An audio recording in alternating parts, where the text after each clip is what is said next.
GoPro footage shows unequipped Russian troops are continuing to suffer deadly defeats in Ukraine despite Vladimir Putin's efforts to send more men to the front. Russian forces have sustained catastrophic losses since sweeping counterassaults forced them to retreat in the east and south, with the total toll now estimated at over 71,000, according to Ukrainian military officials. In the southern Kherson region, as they hurriedly attempted to escape a Ukrainian attack, GoPro footage captured them mistakenly overturning their armored truck. A rare film shows dozens of soldiers quickly boarding the car as they begged the driver to take them to safety from behind Russian lines. The armored truck rushes along a highway as Ukrainian rockets rain down on the Russian forces, then unintentionally careens off the road and flips over, launching the men into the air. It happens at a time when Russia has lost the most soldiers in a single day. Ukrainian forces operating behind enemy lines are hitting supply columns and hampering the Russian offensive. Ukraine's regular army launched rapid counterattacks soon after the invaders have taken a village or town was proving decisive in buying time for the country to build up its forces. Infiltrating deep behind the front line, they have been able to ambush vehicles carrying ammunition, food, and vital fuel for Russia's tanks. Russian troops are carrying out offensive actions in three directions, namely Bakhmut, Avdiivka, and Novopavlivka.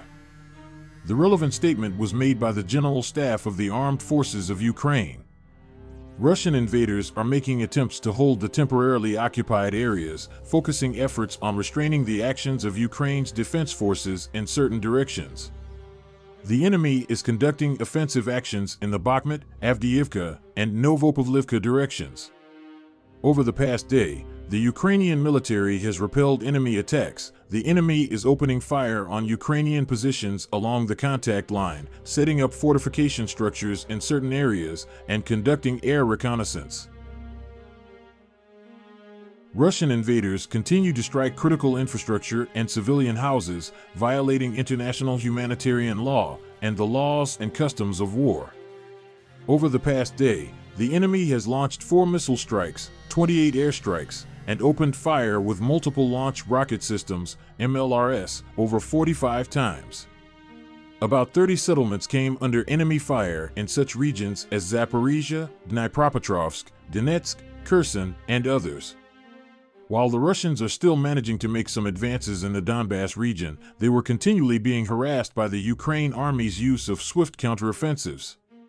On Ukrainian abilities to counterattack, the Western official said, they have proven remarkable in that regard. Even when the Russians take a village or town, Ukrainians frequently counterattack immediately, so the Russians have no time to bed in or control the situation, and they are immediately on the back foot again. Over the past day, Ukrainian air forces have launched 21 strikes on enemy positions. 20 Russian ammunition and military equipment clusters were hit, as well as enemy air defense missile system positions. The Ukrainian anti-aircraft defense units shot down 3 enemy Shahed-136 drones. Meanwhile, Ukraine's missile and artillery units struck Russia's control post for enemy personnel, ammunition, and military equipment clusters, 1 ammunition depot, 1 electronic warfare system, mine explosive barriers, and other important military targets. On the other hand, a daring tank attack on defensive fortifications in the Bakhmut area was caught on drone video. The tank was able to successfully break through to the defensive positions in the area of the settlement of Bakhmut and literally destroyed the trenches where the military was stationed.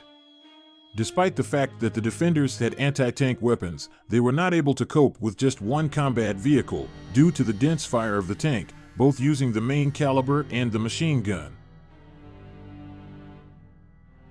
In video footage taken from an unmanned aerial vehicle, which, in all likelihood, was coordinating the actions of the tank crew, you can see how a heavy combat vehicle successfully approaches the trench where the defending forces are located and fires several shots from a distance of only a few tens of meters.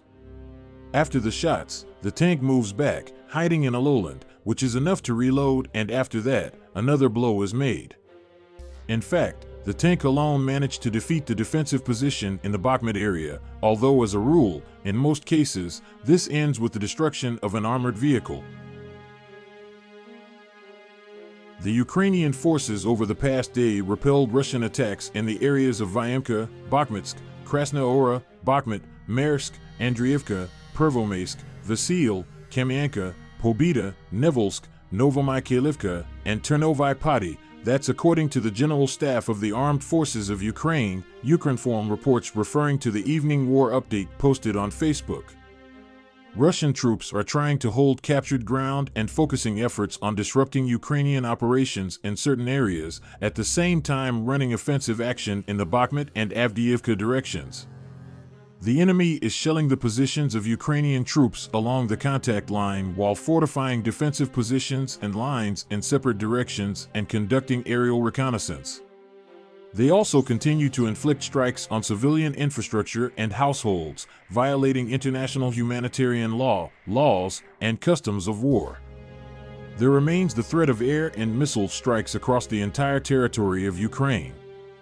Throughout the day, the occupiers launched 2 missiles and 5 airstrikes, also employing multiple rocket launch systems 10 times. The enemy flew 4 Iranian-made Shahed-136 kamikaze drones to strike the populated areas of Zaporizhia and Mykolaiv. Meanwhile, Ukrainian troops occupied another settlement in the Luhansk region. As a result of an unexpected attack by Ukrainian troops, the border of the Luhansk region was violated, and after advancing in the area of the settlement of Grakovka, the Ukrainian military occupied the settlement of Makiivka, located kilometers deep into the LPR. Apparently, the settlement of Makiivka could have been occupied by the forces of the 95th Brigade, as reported by the journalists of the Military Review publication.